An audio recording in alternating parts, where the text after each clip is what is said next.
Alright, and here in this third video for day 15 of Milwaukee training, we're working on the team that I have been using for the past couple of days. And yeah, it'll be very, very interesting. I'm curious to see what we get. We get a... oh, that's like the Wolfie... that's the Wolfie Baltimore team, it looks like. Alright, let's go wreck this thing. So, step number one is we're gonna take you, and we're gonna take you.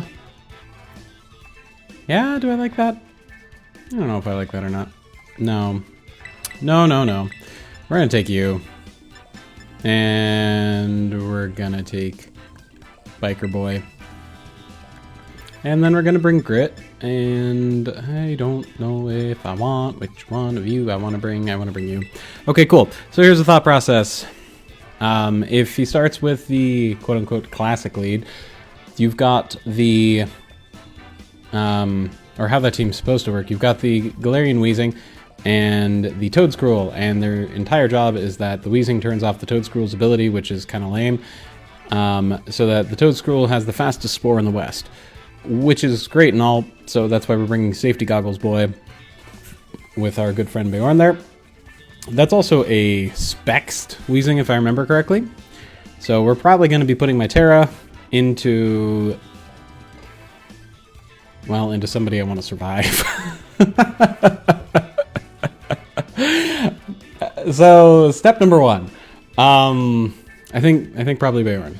Bjorn's probably the way to go here, depending on what he leads. But into a team like this, I don't see why he would lead anything other than Toedscruel Weezing, which is exactly what he's leading. All right, I dig it.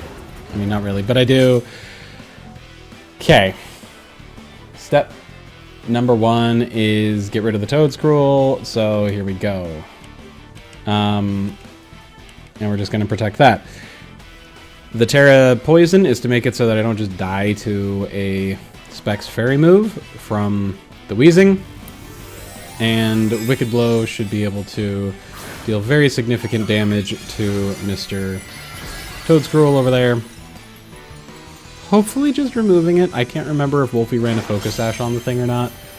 So we will have to see. But yes, Aurelius, I need you to protect. Thank you, good job. No Spore for you, friend. And... okay, here's the Wicked Blow. Bop. Okay, it's bulky enough that it doesn't just get removed. Which I think means that our next thing here... oh, lovely. Okay. Yeah, we're just going to do another Wicked Blow, but we're also going to throw out a Flame Charge. We might lose Aurelius here, but that's okay. He can remove the Terror from the field. Yeah, I don't think he's going to survive a Quad Dazzling Gleam, sadly. Yeah, Weezing doesn't have the greatest special attack stat in the world, but it definitely has a special attack stat. So, that's okay. Yep. That hurts, but it's part of life. So, next thing to do, I think, is we're going to send out Callie. And the reason we're going with Callie is because I expect Typhlosion to be the next Pokemon that the opponent rolls out here. Oh, no, it's Garchomp. Okay, that's cool. That's a very, very interesting choice on their part.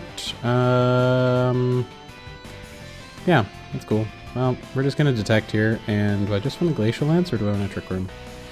I don't think I want to Trick Room that badly. So I think we're going to Glacial Lance.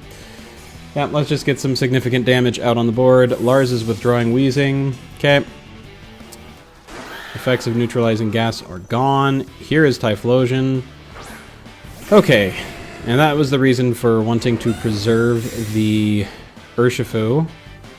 Oh, but we could have trouble with the Golden Go, depending on what that looks like. Well, we should be able to get rid of the Typhlosion one way or the other.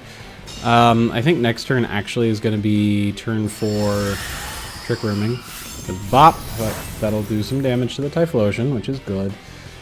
We're going to Sucker Punch into the Typhlosion and get up the Trick Room. Golden Go, I think... well, Golden Go will underspeed both of them. The real question is whether or not Oh, Calyrex should be able to take both of the hits from those two, I would think. But we'll find out. You know, it's always about new things for you to learn in a given moment. I will admit, having used a fair bit of the Hisuian Typhlosion, it hits so much harder with the choice specs. It hits very decently hard without specs. Oh, that was so close. Oh, well, world's weakest eruption inbound. And boink. That is the one downside about eruption, since it scales its damage based off of your remaining health. It just, yeah.